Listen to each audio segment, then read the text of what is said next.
Hi, I'm Language Bro, and welcome to a book review for a better you. On this channel, I'll be reviewing some of my favorite books. Some may be in business, others may be in self-help, or others just may be general reading or just things that I find interesting. I'll do a chapter by chapter review, and at the end of the book, I'll do a summary on what the book meant to me. Obviously, this is not meant to be a definitive opinion or definitive review of the book. It's just my opinion and my take on what it meant. So if you're ready, come along and let's get started. Hello, everyone. Welcome to the latest episode of A Book Review for a Better You. I'm your host, Language Barrow, and today we'll be reviewing a book which is a bit of a departure from the books that I have typically reviewed on this channel, which usually tend to be about business, entrepreneurship, and about making money. This book, however, is a book about self-help and wellness, and it actually is one of my favorite books. It's entitled The 5 Love Languages, The Secret to Love That Lasts by Gary Chapman. This book was published by Northfield Publishing, Chicago, Illinois, copyright 1973. And again, it's a book review by myself, Language Barrow. So as typical with book reviews on this channel, we'll do an intro, then we'll do a chapter by chapter review, followed with a summary of the book and what I took from the book or what I got out of the book. So if you're ready, let's get it, and get into it, starting with the introduction. So what is love? Does it mean the same thing to everyone? How do we express it, and how do we keep it? This book may attempt to explain the facets of partner love by explaining the different languages of love. Is this true or just a myth? Come along for the journey and we'll discover this together. Up first, we have chapter 1. So what happens to love after the wedding? And I know many men and many women have asked this question and said, who is this person that I married? This person is hella different than the person I was dating. So during the initial stages of marriage or relationships, infatuation is sufficient to enable relationships to work. But over time, it is critical that we learn to express love to our partner in the language of love that makes them feel loved. When this doesn't happen, we eventually fall out of love. So a couple of things I want to talk about with this first chapter, just the language of love. And see, most of us, it was before I read this book, I didn't even know what this love language business was all about. So typically when we love in the language that we want to receive love, because that's generally the only way we know, that's the language that we know. That's the love that we know, is the love, the way that we want to receive love. So we assumed that, yeah, everybody loves this way, or because that's the way I love and that's the way it makes me feel. So that's not the case. And in fact, when this doesn't happen, when people don't get loved in the language that they want to get loved or they feel love in, the author uses this term fall out of love. I don't believe they fall out of love. I believe they just make a commitment not to love this person anymore. Because I believe, and this could be because my love language is act of service, that love is a commitment. Like you make a commitment to love somebody. You make a commitment to share your heart, to share your feelings. And when that person doesn't reciprocate, or that person can't love you in the manner to which you feel you should be loved, then you make another commitment. And this commitment is you make a commitment to move on. Like I got to get to stepping because this ain't working. And so whether you want to say you fall out of love or you want to say you've grown apart, all this starts with a decision and a commitment on your part. Whether it's a commitment to leave or a commitment to stay, it's a conscious decision. So feelings may come and generally come after you make this commitment, but it's the commitment that leads you out the door or makes you stay. Chapter 2, keeping the love tank filled. The most widely used and misused word in the English language is love. Child psychologists write that love is critical for the development of a normal, healthy child, and yet even as adults, we never grow out of this need for love because we're people, we're social animals. Generally speaking, most of us that are healthy, we don't want to live like hermits. That's just not the way most people are wired. So this author says, picture love as like a tank within each person. When we're unable to fill it with those closest to us, we go looking for it in other places with other people, and in some cases other things. Yeah, and so if you're not getting the love in a home where you think you should get it, then you're going to look outside the home, whether that's bars or clubs or strip clubs or whatever, and you're going to look for it with other people, right? Somebody that you think makes you feel good. And the dangerous thing about this is when you find other people, now you're back in that infatuation phase again, which blinds you to all the other stuff. And then lastly, some people look at it with other things, and that could be drugs, alcohol. Some activity could be pornography, other things that you try to get it from, or sex for sale. But it's only because you're not getting love the way you perceive love. You're not getting from the partner that you're involved in a relationship with.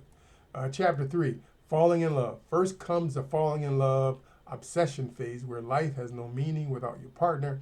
It is difficult to impossible to see any flaws or bad habits in your new partner, because that person is perfect.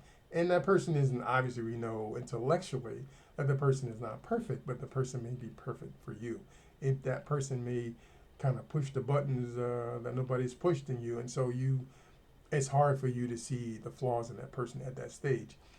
Some psychiatrists believe that this phase lasts approximately 2 years and is necessary for the survival of the species. So if we last beyond this period, we move into the loving phase. So generally, if you can get past that infatuation phase, you start to find other things that the person does that you generally like and generally care about. This is a conscious choice of offering the behavior and commitment which enables the best well-being and care to our partners. And behavior and commitment are important to me because, like I said before, my love language is of acts of service. So it's the doing part of loving. And so generally that involves behavior and commitment. Chapter 4, love languages. Number 1 is words of affirmation. Words have power, and for those with this love language, kind words can be critical to a healthy and wonderful relationship.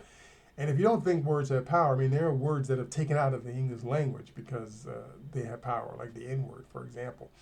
So words do have power. Use your words to lift up, acknowledge, and motivate, not to cripple, belittle, or destroy. Affirming and encouraging words have the power to heal. So in my words, be a doctor, not an undertaker.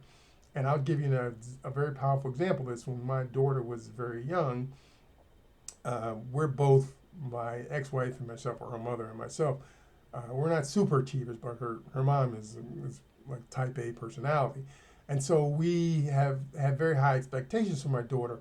And she was struggling both like academically with some self-motivation and just motivation in general. So we were kind of hard on her, trying to encourage her. And we realized that you have to be careful with the words you're using, because after a period of time, my daughter started taking on these words and kind of accept them and embracing them. And these were not like lifting up words. And so they made us feel terrible about it, because we were thinking, oh my God, we're starting to program her in the opposite direction from what we really want from her. And so we stopped really using these non-encouraging, I don't want to say they were hateful words, but they were definitely not, they were counterproductive words. And so luckily for us, words of affirmation were not her love language, because we could have done some pretty irreparable damage had that been her language of love. So with the use of the book and some therapy and some counseling, we were able to move past that, and we no longer use those type of words with my daughter. Chapter 5, love language number 2 is quality time. The focus here should be on the quality of time spent together, not the length of time together. The key point here is focus and attention. Focus on your partner and give your undivided attention. That is key right there, undivided. Quality time may represent activity or conversation, but it usually will require sacrifice, empathy, being totally present in the moment. And one of my ex-partners, her thing was quality time. Her love language, or my love language, was acts of service. So I would do these acts of service thinking that she was feeling love, but she wasn't really feeling love. She just felt, well, that's kind of your obligation as part of the relationship. And so when she would generally get some benefit out of the quality time, it would only be because the activity that I was doing with her, not the activity itself. It's the fact that I was spending time with her that she actually felt love. So you got to really be careful about what you think your partner's language of love, and the things that you think have value, that you express as a part of your love that have value, but may really have very little value to the person to which they're directed. Chapter 6, love language number 3, receiving gifts. In most cultures, gifting is viewed as one of the key fundamentals of love. Gifts can be purchased, found, made, or offered. The importance is not to the importance is not the value to you, it's not the value to the giver, it's the value to the recipient. Worried about cost, the gift of yourself, your time, your presence, and attention may be the cheapest and best gift you can ever present to your partner. And so here with this gift, you just got to be careful as a parent, thinking that you're giving this gift as an act of love, and their child may just view it as an act of your responsibility. So unless that's that person's specific love language, they're not going to view that gift giving as an act of love. Chapter 7, love language number 4, acts of service. So again, this would be my love language. This is where you get the phrase, love is not what you say, it's what you do. And so for that person, yeah, love is about action. It's not about words of affirmation. So this is the physical action of performing a service, doing something for the person you love. The key point here is that it should be an actional behavior that is important to the person to whom the actional behavior is directed. So if dishwashing, for example, is not viewed as important by the recipient, it will not be viewed as an act of love regardless of the perceived sacrifice. Chapter 8, love language number 5, physical touch. Touch can be a very important indicator of caring. In fact, most child development experts agree that physical touch is a crucial element in the healthy childhood development. Touch may include such things as holding hands, kissing, embracing, or sexual intercourse. Obviously, this will not involve children because we're not talking about pedophilia here. All touch is not considered equal, as it may represent different things to different individuals. Therefore, it is important that you speak with your partner to ensure that physical touch is given is appropriate and wanted. A couple things here. Physical touch, first of all, is my daughter's primary love language. And then second of all, most men, or a lot of men, and when you ask them what their love language is, they think it's physical touch because they like sexual intercourse. And the way you can determine if physical touch is your love language is because if you ask them, well, if you got all the sex you want, but if the person belittled you, or you said your penis was too small, so you were not a good love maker, then how would you feel? Would the sexual intercourse make you feel good? And generally speaking, most people acknowledge that it wouldn't. It wouldn't make them feel good. And love language should make you feel good. It should make you feel loved. And so typically, men confuse the act with just liking sexual intercourse with the act of that being their love language. Generally speaking, if your love language is, if your wife gives you encouragement to say, oh, you're a good provider, you're a strong man, I feel protected around you. And if these words of affirmation make you feel good about yourself, then it could be possible that your love language is probably words of affirmation. It doesn't mean that you don't like sex, but it just, a lot of men get confused thinking that physical touch is their love language just because they like sexual intercourse, and that's not always the case. Primary love language. So if you do not know your love language, there's a simple test you can take to find out. So what does your partner do or fail to do that hurts the most? And so usually if it's something that your partner fails to do that hurts you the most, the opposite of that is your love language. So if she fails to acknowledge you and everything that you do, then you could be affirmation, right? So number 2, question 2. What does your partner request from, what do you request most from your partner? That's usually your love language. And again, we express love in the way we want to be loved because that's how we know what the feeling of love is about, right? But it is different between different people. So usually whatever you're requesting the most from your partner, and then again with this whole sexual thing, right? You may just like sex, but it may not be the sex, or you may like the physical touch of the sex. So maybe it's not the actual intercourse, maybe it's the touching your shoulders, kissing. And you may see this as a vehicle, you may see sex as a vehicle to get this, but the sexual intercourse may not be it. But usually whatever you request most from your partner, that could be included in your love language. How do you usually express love to your partner? This is typically how you want to receive it, and we talked very briefly about this, is that we know how we want to receive love. We know what love means to us, so that's how we generally express it. How we express love is generally our love language.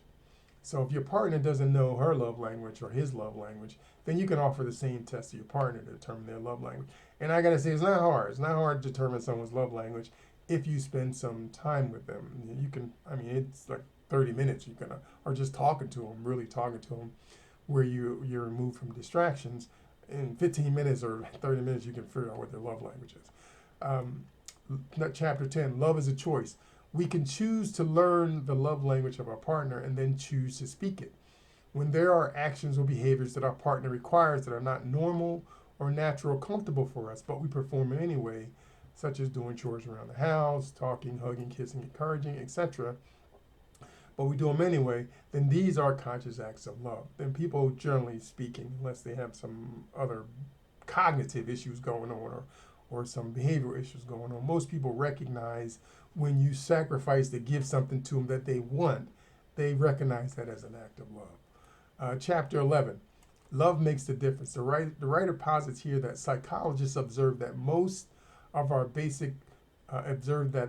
most basic needs are for security, self-worth, and significance.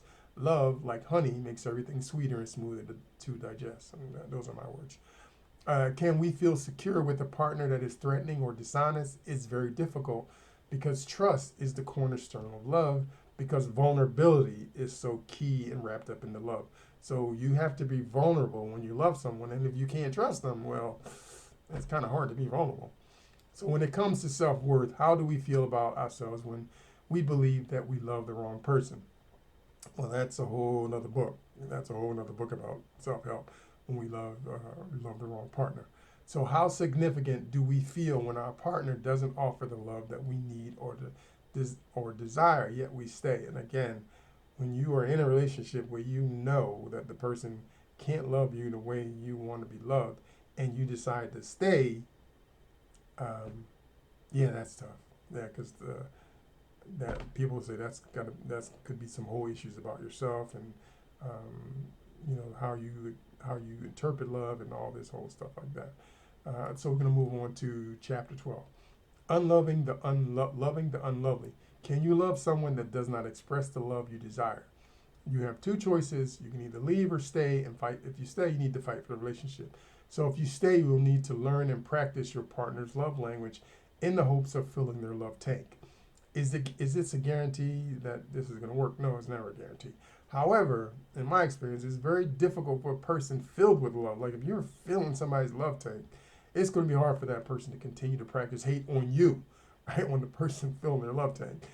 There's an old saying that you don't generally bite the hand that feeds you. So even among like animals, who don't think a lot, generally they don't bite the hand that's feeding them. And we're supposed to be, as humans, at a more elevated level. So chapter 13, children and love languages. So do children have love languages? Of course they do. They're like little miniature adults that will someday become adults.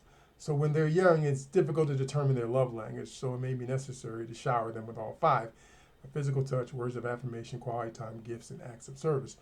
But as parents, we do that anyway. Like physical touch, we're hugging them, kissing them. Words of affirmation, we're encouraging them. Quality time, we're reading to them. Gifts, we're birthdays, holidays. Acts of service, we're cleaning their butt. And we're taking them to soccer games. I mean, yeah, generally as a parent, you do all these anyway. But as they mature, their love language will become much clearer.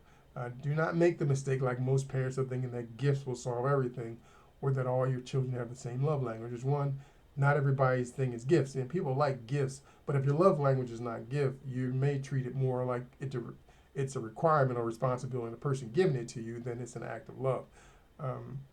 Do children have the same love languages? No. Children have different personalities, attitudes. They interpret the world different. They interpret experiences different. So of course their love language is going to be different. So it's unlikely that all your kids are going to have the same love language. So I've learned after reading this book that we make many mistakes as parents loving our children, but with a little effort, that can all be changed for the better. So chapter 14, a personal word. So the author writes that as a marriage counselor, this book was written specifically for married couples, but the principles addressed in the book can apply to all personal relationships, and I think all human relationships, including family members, children, parents, or friends. My final thoughts. What are my final thoughts on this book? So my take. Whether you believe in the five languages of love or another philosophy of loving, the facts are that people feel, receive, express love differently. It's up to us as people that are loving them to find out how they interpret and receive love, so that we can facilitate its expression to them. The Bible says that do unto others as you would have them do unto you. I don't take it in the literal sense. I do, however, believe that I should love you in the way that you want to be loved, and that you should do the same for me. And remember, when you continue to pour good things into yourself, eventually, with time and patience and perseverance, good things will pour out. Again, I'm Language Barrel. Thanks for stopping by. We'll catch you on the next episode. Ciao for now.